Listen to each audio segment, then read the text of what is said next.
Bonjour à tous et bienvenue dans le fil d'actualité des éditions Francis Lefebvre.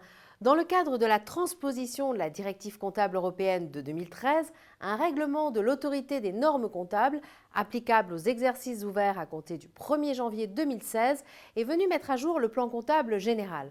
Gros plan aujourd'hui sur la modification majeure qui concerne le traitement du fonds commercial dans les comptes annuels. Au sommaire, 1. La définition du fonds commercial, 2. L'amortissement du fonds commercial, 3. Le test de dépréciation du fonds commercial, 4. Le sort de la dépréciation constatée sur un fonds commercial et 5. Les plans d'amortissement existants au 31 décembre 2015. Top chrono, c'est parti. Qu'est-ce qu'un fonds commercial? La notion de fonds commercial n'est pas modifiée par le nouveau règlement de l'ANC. Il s'agit de l'élément résiduel du fonds de commerce correspondant aux seuls éléments incorporels du fonds qui ne font pas l'objet d'une évaluation et d'une comptabilisation séparée. Ce sont par exemple les relations clients, l'enseigne, le non commercial ou d'une manière générale les parts de marché. Dans quel cas le fonds commercial doit-il être amorti et sur combien d'années? Il est désormais prévu par le plan comptable général une présomption de non-amortissement du fonds commercial. Dans la plupart des cas, les fonds commerciaux devraient continuer à ne pas être amortis, sauf en cas d'existence d'une limite prévisible à l'exploitation du fonds. Dans ce cas, le fonds est obligatoirement amorti sur sa durée d'utilisation. C'est le cas par exemple pour un fonds commercial attaché à l'exploitation d'une carrière, cette activité ayant une durée physique limitée. Par ailleurs, si la durée d'exploitation ne peut pas être estimée de manière fiable, le fonds sera amorti sur 10 ans.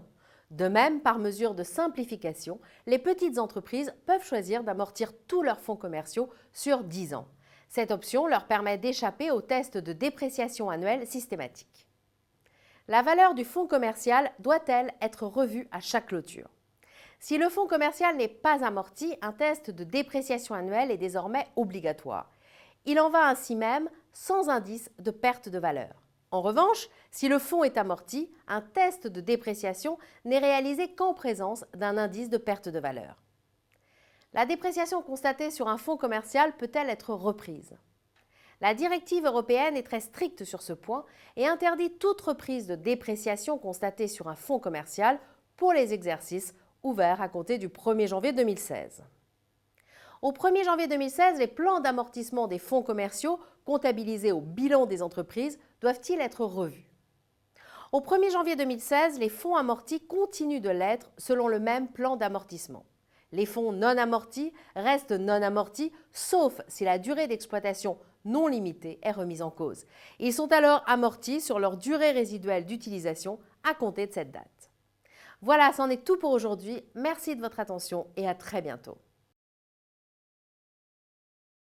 We'll be right back.